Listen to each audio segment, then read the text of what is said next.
네, 자 오늘은 챕터 16 전차금 상계 금지, 강제 저축 금지 등부터 살펴보도록 하겠습니다. 자, 전차금 상계 금지, 강제 저축 금지 이것도 이제 노동법 일반 원칙이고요. 법에 규정되어 있는 것 이것만 확인하고 넘어가시면 되겠습니다. 그게 중요한 부분은 아닙니다. 자, 전차금 상계 금지. 전차금 이 전 앞전에다가요 차 빌릴 차예요. 즉 미리 빌렸다는 것입니다. 누가요?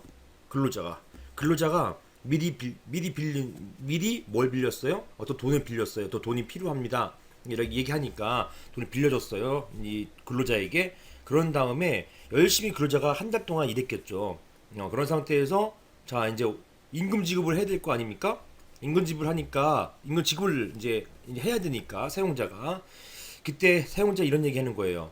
자네 나한테 그 돈 빌렸지 않나? 그래서 임금에서 그 돈을 까겠네. 이 깐다는 얘기가 상계한다는 얘기거든요. 상계하겠네. 이렇게 할 수 있잖아요. 그죠? 그거 다 그래야 되는 거 아니에요? 여러분 생각에는? 그런데요, 법은 그것을 금지하고 있습니다. 왜냐하면 일단 근로자에게 임금 자체는 구별된 돈이라고 생각을 하고 있고요. 그 구별된 돈을 근로자에게 먼저 주어야 한다는 그러한 생각을 입법자가 가지고 있어요. 그렇기 때문에 미리 까지 말란 얘기예요. 그 일단 줄 건 주고 하라는 것입니다. 줄 건 주고 그 다음에 내가 너 돈 빌려줬잖아. 빌려준 돈 나한테 줘. 이렇게 하는 것입니다. 왜 이렇게 번거롭게 하느냐고 물으시겠지만 일단은 임금을 근로자에게 쥐어주는 것 여기까지 법이 도와주겠다 이런 취지가 있습니다. 의 사용자는 전차금이나 그 밖에 근로할 것을 조건으로 하는 전대채권과 임금을 상계하지 못한다. 상계 못한다는 얘기예요. 제가 이제 약간 좀 속된 말로 했지만은 깐다는 거예요. 까지 못한다는 것이에요. 자, 금전대차를 이유로 한 근로자의 신분적 구속을 방지하기 위한 것입니다. 자, 이렇게 이런 것들이 이제 이런 것도 있었죠. 근로자가 돈 빌리는 것도 있지만 원래 근로자 할 생각은 없었어요. 근로자 할 생각은 없었는데 돈을 못 갚으니까 그럼 몸으로 때워 하고 근로시키는 것 이런 것도 못하게 하는 거잖아요. 다음 뭡니까? 강제 근로로 가게 되기 때문에 강제 근로 금지 취지상 취지의 어떤 그런 그 취지상 마찬가지로 전차금도 상계를 금지시키고 있는 것입니다. 자, 내용은요. 임금과 상계를 금지하는 것이고요. 전차금은 사용자가 근로계약을 체결할 때 근로할 것을 조건으로 근로자에게 대부 빌려주고 그 후에 임금으로 변제할 것을 약정하는 금전을 말하는 것입니다. 따라 미리 빌려주는 거예요. 이런 전대채권은 전차금 외에 추가 급보를 의미하는 것이다. 이거는 한번 보시면 되겠고. 그 다음 자, 전차금, 전대채권의 유효성. 자, 금기법 21조에서 금지하는 전차금, 전대채권이라고 하는 것은 사용자가 근로계약을 체결할 때에 근로할 것을 조건으로 하고, 이건 따라 근로하기 전이에요. 이로 인해서 퇴직의 자유를 제한하는 것이고, 강제 근로의 위험성이 있는 것. 자, 이런 것, 강제 근로 금지 취지를 위해서 둔 규정이다. 이런 내용이기 때문에, 근로계약 체결 후에 대여야 하는 대금을 임금에 의해서 순차적으로 상계하는 것 요거는 동조 위반 아니다 이렇게 보는 것입니다. 그래서 전차금 미리 빌리는 그 돈 근로자가 근로 전에 미리 빌리는 돈 근로계약 체결하기 전에 미리 빌리는 돈 요런 걸 말하는 것이지 근로계약 체결 후에 뭐 대여하는 돈 요걸 상계하는 것 요거는 가능하다 이렇게 보게 되겠습니다. 그래서 전차금에서는 앞전자가 중요한 것이에요. 이런 거 위반했을 경우에 벌금형에 처하게 되는 것입니다. 자, 강제저축의 금지. 사용자가 근로계약에 덧붙여 강제저축 또는 저축금 관리를 규정하는 계약을 체결하지 못하도록 하고 있습니다. 미리 그 월급을 의무적으로 그 옛날에는요. 지금처럼 인터넷 뱅킹이나 이렇게 핸드폰으로 은행 송금하고 이런 게 전혀 없었잖아요. 그러니까 임금 봉투에다가 현금을 받아가지고 보관하고 있다가 이런 것들을 이제 집에다 붙여주거나 한단 말입니다. 그런데 사용자가 이런 얘기하는 거예요. 너 이거 임금 봉투 그대로 주면은 너 이거 돈 쓰잖아. 또는 분실 위험 있잖아. 그러니까 내가 지정하는 은행에다가 예치해 예금해 이렇게 하는 것이고 그거를 암묵적으로 강요한단 말입니다. 그래서 그런 이제 임금을 예치했잖아요. 예치된 임금의 이자를 사용자가 받아가거나 아니면은 뭐 그런, 심지어는 옛날에는 금융실명법이 아니었기 때문에 그 사용자 자기 통장에다가 이런 임금을 집어넣기도 했고요. 아니면 가명에다가 임금을 집어넣었다가 홀레당 자기가 가져가는 경우가 있었어요. 그런 사고들이 많이 있었습니다. 이런 것들 때문에 이런 규정이 생겨나게 된 것입니다.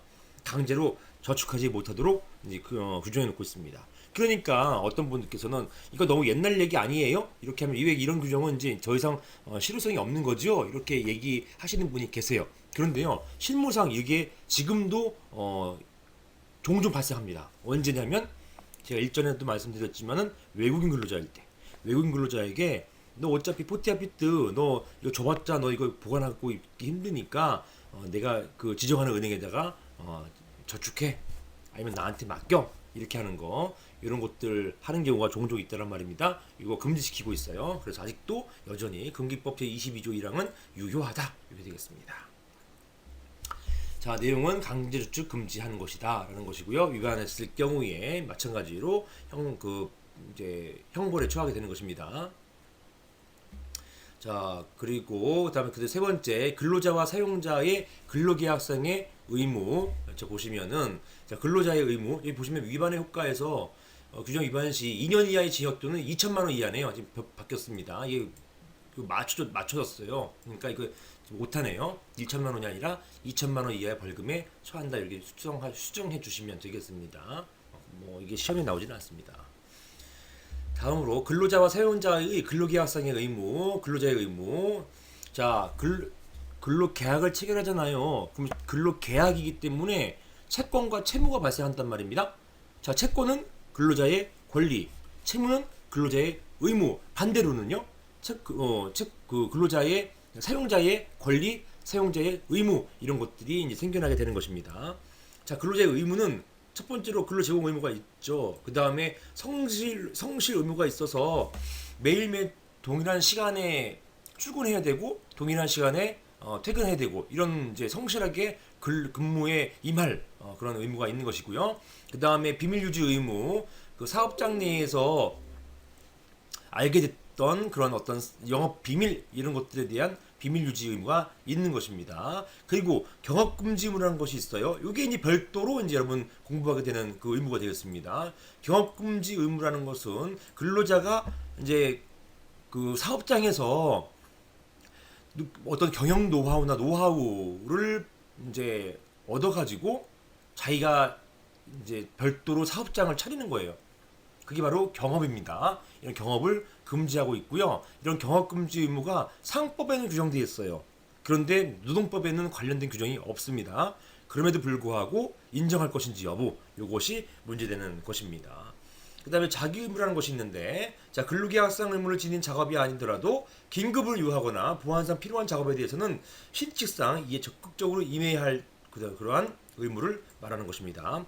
옆 공장에서, 같은 회사 내에서 옆 공장에서 불이 났어요. 그럼 나는 야근을 한다 하더라도 그 불 끄는 작업에 있어서 같이, 비록 내가 일하는 현장은 아니라 하더라도 같은 회사이기 때문에 불 끄는 역할도 감당해야 되고, 또 그런 업무 처리도 해줘야 되고, 그런 것들이 있게 되는 것입니다.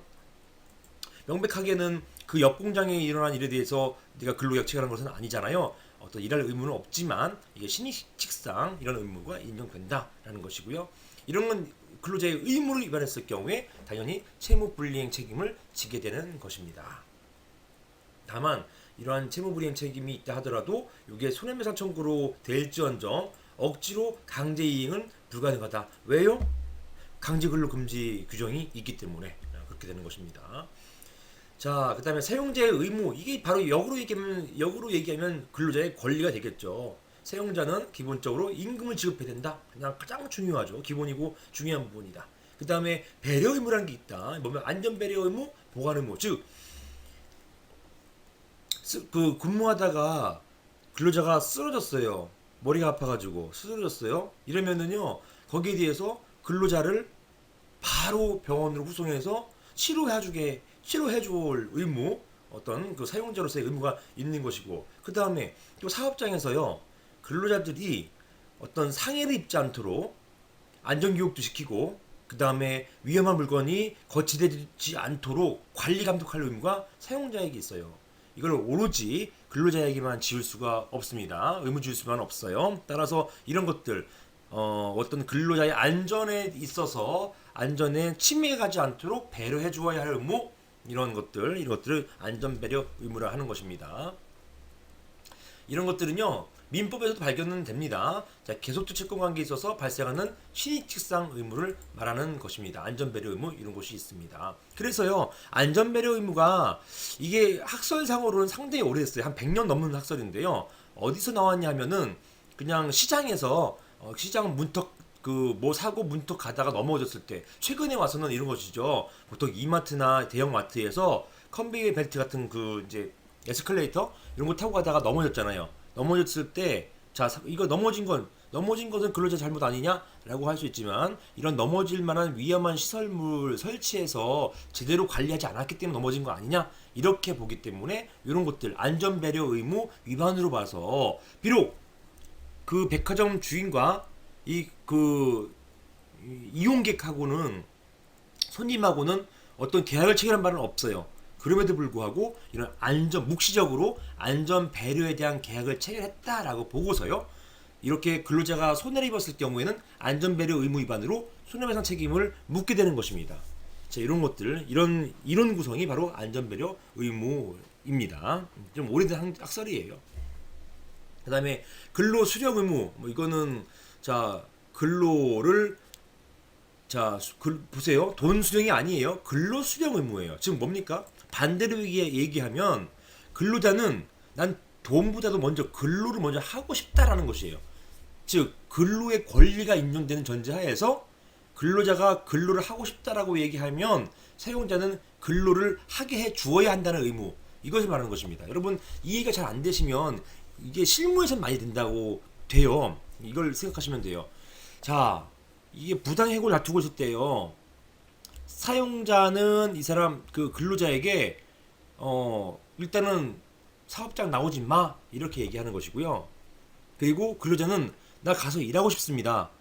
나는 일을 해야지 난 나의 인격권 실현되기 때문에 일을 하고 싶습니다, 라고 주장하는 것이고요. 이럴 때 그 사용자는요, 내가 그래, 이 노동위원회 판정 날 때까지, 또는 나아가서 이걸로 인해서 행정 소송까지 갔을 때 결정 날 때까지 만약에 내가 지면 임금 줄게, 하지만 나 너 꼴 보기 싫으니까 나오지 마, 이렇게 보통 한단 말입니다.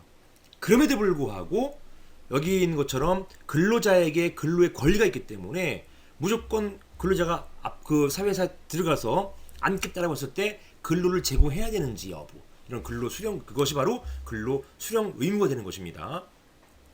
일반적 실무에서는요, 너 나오지 마 한 다음에 돈으로 그냥 해결하려고 해요. 돈으로 그냥 너 돈 줄게, 만약에 내가 지면은 부당해고라고 한다면 내가 너한테 밀린 임금 줄게, 하지만 그때까지 너 꼴 보기 싫으니까 나오지 마, 이렇게 하는 거거든요.